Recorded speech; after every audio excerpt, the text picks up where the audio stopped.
Bonjour à toutes et à tous. Alors aujourd'hui, nous allons faire le premier déballage de l'HTC One M8S qui n'est pas encore vraiment sorti en France. Alors, côté boîte, on peut voir qu'elle est identique à celle du M8 normal, juste à part ici un petit S qui se rajoute. Sur le côté gauche, rien. Au-dessus, rien non plus. Droit non plus, rien. En dessous, nous avons juste toutes les données, donc le numéro email, le numéro de série, etc. Derrière, nous avons quelques petites caractéristiques. Donc en gros, nous avons un Snapdragon 615 octa-core qui fonctionne en 1,7 quad-core et 1 GHz quad-core si je me souviens bien. Nous avons 2 Go de RAM, 16 Go de mémoire interne, dont à peu près 8 pour le téléphone, vu qu'il y a le système d'exploitation dessus, et on peut l'upgrader jusqu'à 128 Go avec une micro SD.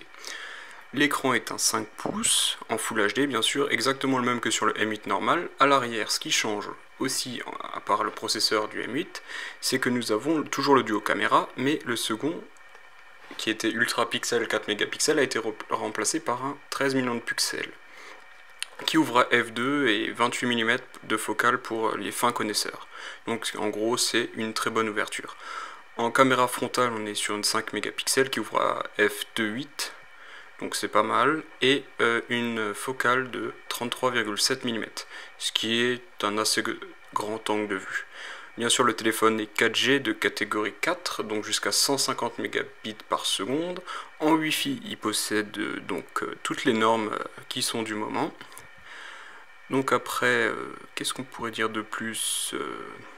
On est sur de l'Android 5.0 pour le début. Et avec la surcouche Sense 6, dont on pourra l'upgrader en Sense 7. Voilà. Donc, on va ouvrir cette boîte. Donc quand on l'ouvre, j'ai déjà eu d'autres HTC, donc généralement on a le téléphone en premier, avec un espace blanc. Donc, voilà. Quand on l'ouvre, donc nous avons le téléphone, donc toujours dans la petite pochette en plastique, voilà. S'il veut bien sortir aussi. Voilà. Nous avons le téléphone, hein, bien sûr protégé comme tous les autres modèles. Donc derrière on voit bien qu'il y a le duo caméra, vous voyez. Et ensuite on nous explique comment mettre les cartes SIM, etc. Au niveau de la minceur, donc c'est exactement la même chose que le M8, on a des tranches vraiment très fines, mais le téléphone est arrondi.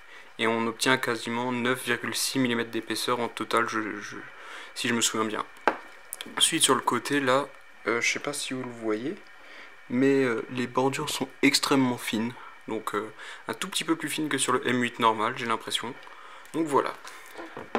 Ensuite, donc on enlève ça. HTC a gentiment offert une coque. Donc c'est sympathique, on apprécie le geste quoi. C'est une coque en silicone. Donc elle est souple, hein, mais au moins ils font le geste de nous en offrir une. Donc c'est sympa.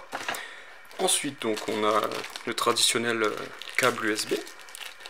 Donc c'est toujours le même câble, hein, rien de nouveau chez HTC, câble qui dure très longtemps. Moi j'ai des HTC depuis pas mal de temps.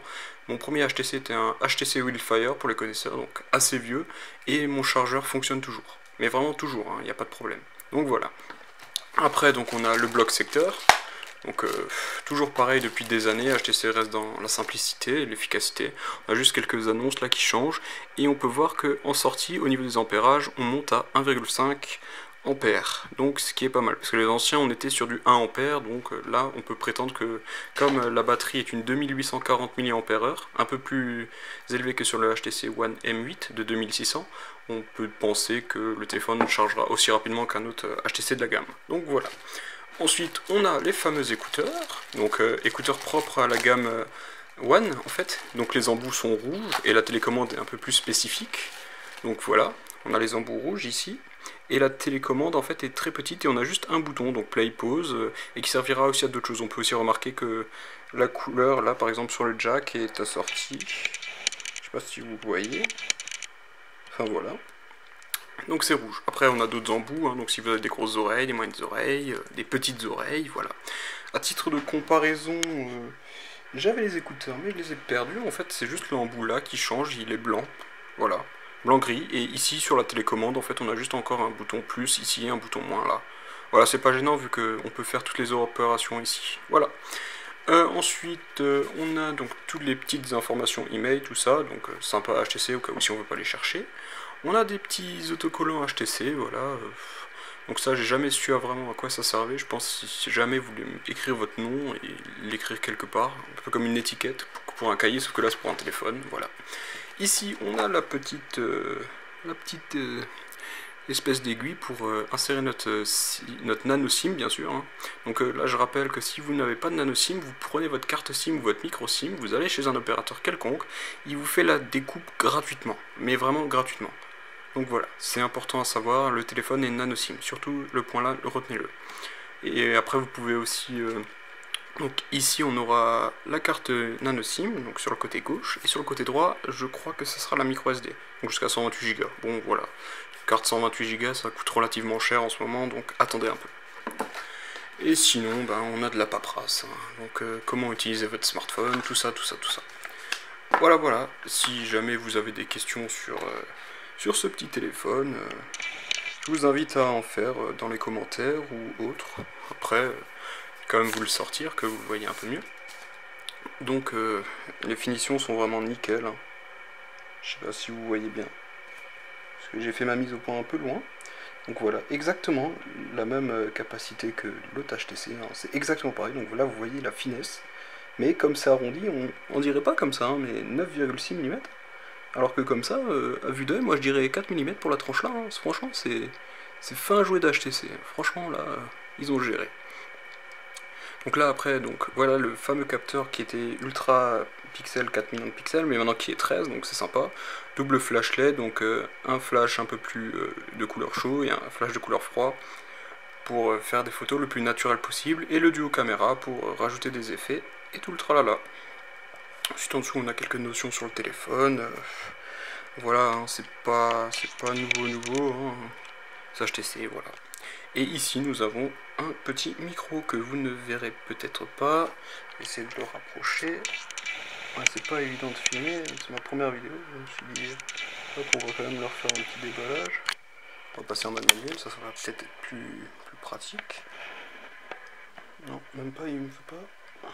Peut-être ici. Voilà, ici vous voyez. Donc voilà. En gros c'est ça. Voilà, voilà. Donc c'était le test du HTC, enfin le déballage du HTC.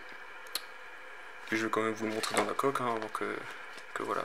Donc si jamais vous avez des questions, vous voulez que je fasse un petit test rapide, il n'y a pas de souci. Donc là on voit dans la coque, toujours très belle beauté. En dessous on a des petites trappes même pour protéger un peu le port jack et le port pour charger le téléphone qui est de l'USB 2.0 si je me trompe pas. Voilà.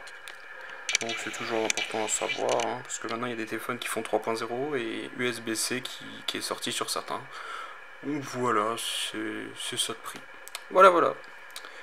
Et bien n'hésitez pas pour vos questions, et puis peut-être à une prochaine dans une prochaine vidéo. Voilà, bye bye.